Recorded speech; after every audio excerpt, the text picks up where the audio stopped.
তো সেই বাতিল ফেরাউনের নামে আসুক, নমরুদের নামে আসুক, আবু জাহাল, আবু লাহাব, উতবা, শাইবার নামে আসুক, প্রতি যুগের বাতিলরাই হককে নিভিয়ে দিতে চেয়েছিল। কিন্তু হকের মধ্যে আল্লাহ এমন শক্তি রেখেছেন, দুনিয়ার কোনো বাতিলের ক্ষমতা নাই হককে নিভিয়ে দিবে। বরঞ্চ যারাই আসবে হককে নিভাতে, উল্টো আল্লাহ তাআলা ওদেরকেই দেবেন চিরতরে নিভিয়ে।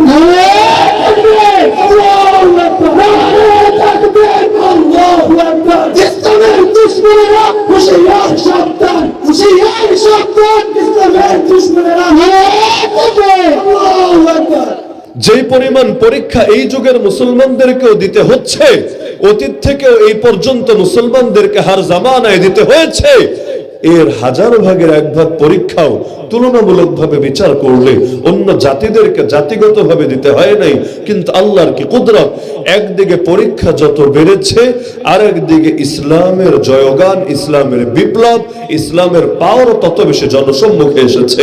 গত 2 দশকে সারা দুনিয়ার বুকে ইসলাম আর মুসলিম উম্মার বিরুদ্ধে সবচাইতে বেশি প্রপাগান্ডা ছড়ানো হয়েছে। তো দরকার তো ছিল মুসলমানের সংখ্যা কমবে, দরকার তো ছিল ইসলাম গোটা জমিন থেকে বিলীন হয়ে যাবে।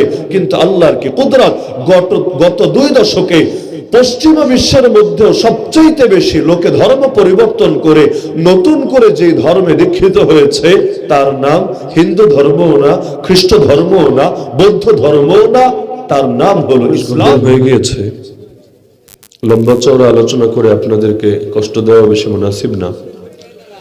তো অল্প সময়ে মৌলিক 2-1টা বিষয়ের উপর আলোকপাত করে আমি আমার আলোচনার ইতি টানবো ইনশাআল্লাহ। রব্বুল আলামিন কোরআন মাজিদের মধ্যে জানান, আল্লাহু ওয়ালিয়ুল্লাযীনা আমানু ইউখরিজুহুম মিনাজ যুলুমাতি ইলান নূর। আল্লাহ হলেন মুমিনদের বন্ধু, মুমিনদের ওয়ালি। তিনি মুমিনদেরকে বের করে আনেন অন্ধকার থেকে আলোর দিকে, নূরের দিকে। ওয়াল্লাযীনা কাফারু আউলিয়াউহুমুত তাগুত ইউখরিজুনাহুম মিনান নূর ইলাজ যুলুমাত। আর যারা কুফর অবলম্বন করেছে, তাদের বন্ধু আল্লাহ না, তাদের বন্ধু রহমান না, তাদের বন্ধু শয়তান, তাদের বন্ধু তাগুত, যারা তাদেরকে নূর থেকে বের করে নিয়ে যায় অন্ধকারের পথে। তার মানে দুনিয়ার মধ্যে মানুষ 2 ভাগে বিভক্ত। এক ভাগ এমন যারা বের হয়ে আসে অন্ধকার থেকে আলোর পথে, তবে নিজের শক্তিতে বের হতে পারে না। লা হাওলা ওয়ালা কুওয়াতা ইল্লা বিল্লাহ। আমাদের কারোই গুনাহ ছাড়ার কোনো ক্ষমতা নাই, নেক আমল করার কোনো শক্তি নাই, একমাত্র আল্লাহর তৌফিক ছাড়া, আল্লাহর সাহায্য ছাড়া। তো যারা অন্ধকার থেকে আলোর পথে আসতে পারে, তারাও আল্লাহর তৌফিক, আল্লাহর সাহায্যে আসে। আর যারা আলোর পথ ছেড়ে অন্ধকারের পথে ফিরে যায়, তারাও আল্লাহ থেকে সরে নফস এবং শয়তানের ধোঁকায় পড়ে সেই পথে ফিরে যায়। তো দুনিয়ার সকল এক শ্রেণীতে বিভক্ত না, বরং 2 শ্রেণীতে বিভক্ত। এক শ্রেণী হলো আলোর পথের পথিক, আর এক শ্রেণী হলো অন্ধকারের পথের পথিক। যারা আলোর পথের পথিক, তাদের সামনে আরো যখন নতুন কোন আলো আসে, তাদের মধ্যে আলোর মাত্রা বেড়ে যেতে থাকে। আর যারা অন্ধকারের পথিক, তাদের সামনে আলো আসলেও তারা আলো সহ্য করতে পারে না, কারণ অন্ধকার আর আলোর সহাবস্থান কখনো হয় না। আলো যখন আসে অন্ধকার পালিয়ে যায়, আর অন্ধকার যদি তার রাজত্ব কায়েম করতে চায়, আলোকে নিশ্চিহ্ন করেই সে তার রাজত্ব কায়েম করতে চায়। কারণ খুব ভালো করেই জানে আলো এবং অন্ধকারকে কখনোই এক করা, এক জায়গায় একত্রিত করা সম্ভব না। দুনিয়ার মধ্যে সব বাতিলের ক্ষেত্রে এই মূলনীতি। রাসূলদের জিন্দেগি পড়েন, এই বাস্তবতাই খুঁজে পাবেন।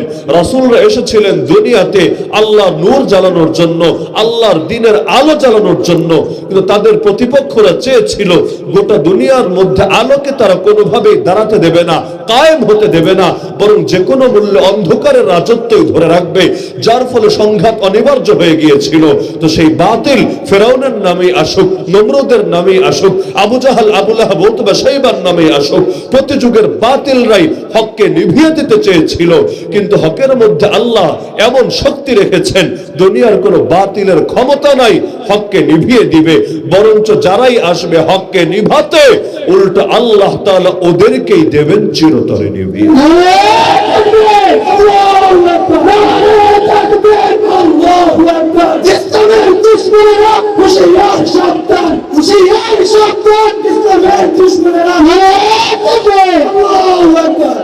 যেই পরিমাণ পরীক্ষা এই যুগের মুসলমানদেরকেও দিতে হচ্ছে, অতীত থেকেও এই পর্যন্ত মুসলমানদেরকে হার জামানায় দিতে হয়েছে, এর 1000 ভাগের 1 ভাগ পরীক্ষাও তুলনামূলকভাবে বিচার করলে অন্য জাতিদেরকে জাতিগতভাবে দিতে হয় নাই।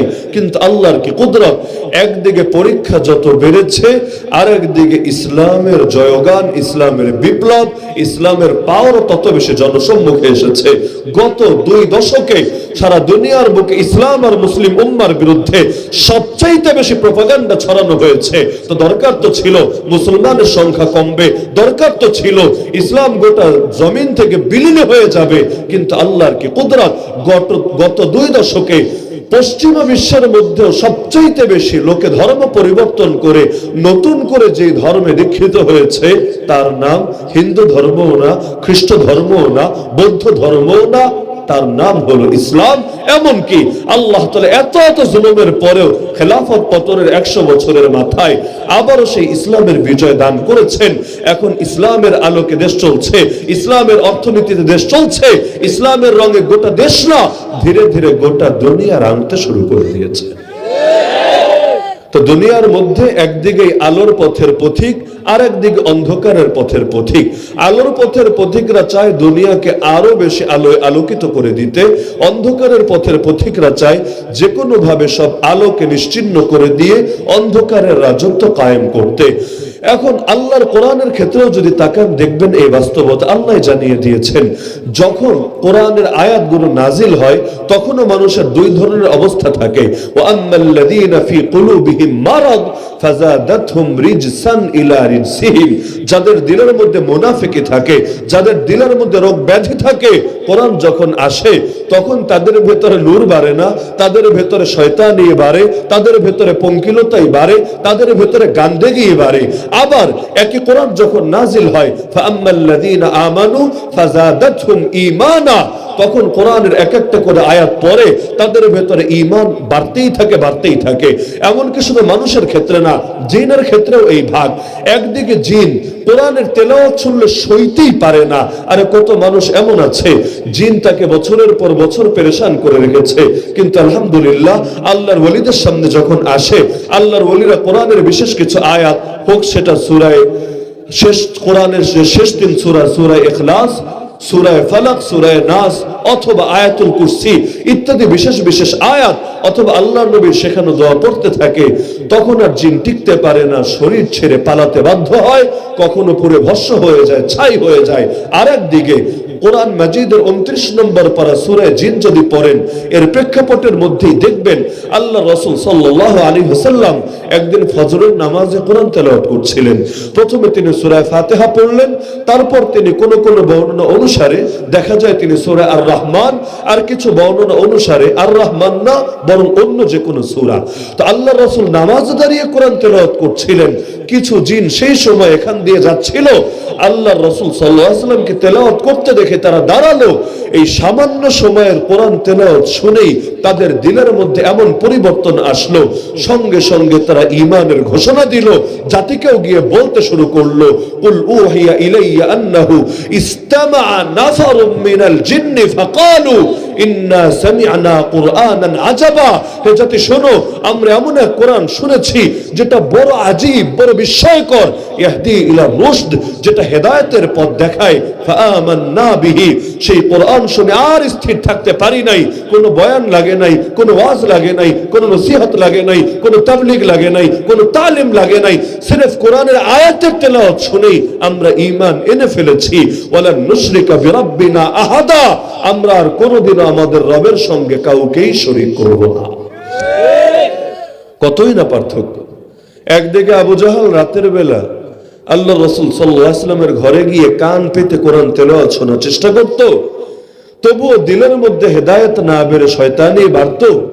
আরেকদিকে ওমর রাদিয়াল্লাহু আনহু, যিনি বেরি হয়েছিলেন আল্লাহ রাসূলের কল্লা কাটবেন বলে, কিন্তু যখন একজনের পরামর্শ শুনে নিজের বোনের ঘরে গেলেন, বোনকেও পিটালেন, বোন জামাইকেও পিটালেন, অবশেষে বললেন, আচ্ছা আমাকে কোরআনটা দাও দেখি। বোনও জানিয়ে দিল, আগে তো পবিত্র হও, তারপর দেব, কোন অপবিত্রের হাতে কোরআন তুলে দেব না। তারপর যখন পবিত্র হয়ে আসলেন, কোরআন সামনে দেওয়া হলো, কোনো বয়ান লাগলো না, ওয়াজ নসিহত লাগলো না, মাত্র কয়েকটা আয়াত তেলাওয়াত করেই ওমর আর নিজেকে ধরে রাখতে পারলো না। যে ওমর অতীতে বলেছিল, আরে আমার বাপ খাত্তাবের গাধা মুসলমান হতে পারে, আমি ওমর কোনোদিন মুসলমান হব না, এর প্রশ্নই আসে না। এবার সেই মুসলমান নিজেই, সেই ওমর নিজেই ছটফট করতে শুরু করেছে, আরে জলদি আমাকে রাসূলের কাছে নিয়ে যাও না, আমি তার কাছে যাব, কালেমা পড়ে তার খেদমত কবুল করে তবেই ঘরে ফিরে যাব। তো দুনিয়ার মধ্যে দুই শ্রেণী, সেই সৃষ্টির সূচনা লগ্ন থেকে ছিল, আজও আছে। দাজ্জাল ধ্বংস হওয়া অবধি থাকবে। আওয়াজ টানে কেন অপারেটর? আওয়াজ টানে। তো এখন এই দুই শ্রেণীর মধ্যে আলোর পথের পথিক যারা গোটা দুনিয়াকে আলোকিত করার চেষ্টা চালাবে, এবং এটা রবের আদেশও, কু আনফুসাকুম ওয়া আহলিকুম নারা, নিজেকেও বাঁচাও আগুন থেকে, তোমার অধীনস্থ পরিবার বর্গকেও বাঁচাও আগুন থেকে। শুধু তাই না, কুনতুম খায়রা উম্মাতিন উখরিজাত লিন-নাস, তোমরা শ্রেষ্ঠ জাতি, তোমাদেরকে তো বেরি করা হয়েছে গোটা বিশ্বের সকল মানুষের জন্য। ইন্নী জাইলুন ফিল আরদি খলিফা, আমি তোমাদেরকে বানিয়েছি পৃথিবীর বুকে খলিফা। প্রথম মানুষ সৃষ্টি করার আগে ঘোষণা দিয়েছেন, জমিনে কাদেরকে বানাতে যাচ্ছি জানো? আল্লাহ বলেন নাই মানুষ বানাতে যাচ্ছি, আল্লাহ বললেন প্রতিনিধি বানাতে যাচ্ছি, খলিফা নির্ধারণ করতে যাচ্ছি। তো বহুত বড় জিম্মাদারি দিয়ে আল্লাহ দুনিয়ার বুকে পাঠালেন, যাতে করে গোটা দুনিয়াকে মুসলমান আল্লাহর রঙে রঙিন করে ফেলে। ওয়া'দাল্লাহুল্লাযীনা আমানু মিনকুম ওয়া আমিলুস সালিহাত লা ইস্তাখলিফান্নাহুম ফিল আরদ কামা ইস্তাখলাফাল্লাযীনা মিন ক্বাবলিহিম। আল্লাহ বলেন, এটা আমার ওয়াদা, যারা ঈমানদার আর যারা নেক আমল করে তাদের হাতে পৃথিবীর খেলাফত আমি আল্লাহ তুলে দেব, যেমন অতীতের নেককার আর ঈমানদারদের হাতে তুলে দিয়েছিলাম। দিলে কি হবে? আল্লাযীনা ইম্মাক্কান্নাহুম ফিল আরদ আকামুস সালাহ ওয়া আতাউয যাকাহ ওয়া আমারু বিল মা'রুফ ওয়া নাহু আনিল মুনকার। যদি তাদের হাতে জমিনের খেলাফত আমি তুলে দেই, পৃথিবীর বুকে তারা সালাত কায়েম করবে, যাকাত আদায় করবে, সৎ কাজের আদেশ করবে, অসৎ কাজ থেকে নিষেধ করবে। ওয়ালাকাদ কাতাবনা ফিজ যাবুরি মিন বাদি যিকর আন্নাল আরদা ইয়ারিসুহা ইবাদিয়াস সালিহুন। আল্লাহ বলেন, আমি অতীতেও যেমন যাবুরের মধ্যে এটা লিখে দিয়েছিলাম, পৃথিবীর জিম্মাদার, পৃথিবীর দায়িত্বশীল সকলে হবে না, এই পৃথিবীর কর্ণধার হবে একমাত্র আমার খাঁটি বান্দারা, নেককার বান্দারা, কারণ তারা এই জমিনটাকে আল্লাহর রঙে রঙিন করে তুলবে। এমনকি ইবলিসের মতো এত পাওয়ারফুল যে ইবলিস মানুষের রঙে রঙে চলতে পারে।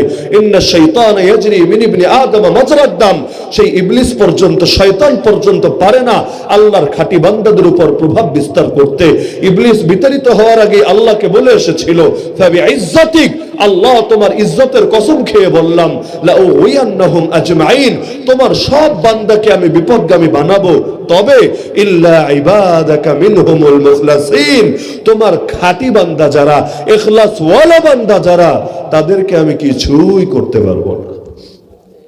তো একদিকে আলোর পথের পথিকরা চাইবে গোটা জমিনটাকে আল্লাহর রঙে রঙিন বানাতে, আর একদিকে অন্ধকারের পথের পথিকরা চাইবে যে কোনো মূল্যে আল্লাহর সেই নূরকে নিভিয়ে দিতে। ইউরিদুনা আন ইউতফিউ নূরাল্লাহি বিআফওয়াহিহিম, আল্লাহ বলেন ওরা চায় নিজেদের মুখের ফু দিয়ে আল্লাহর নূরকে নিভিয়ে দিতে।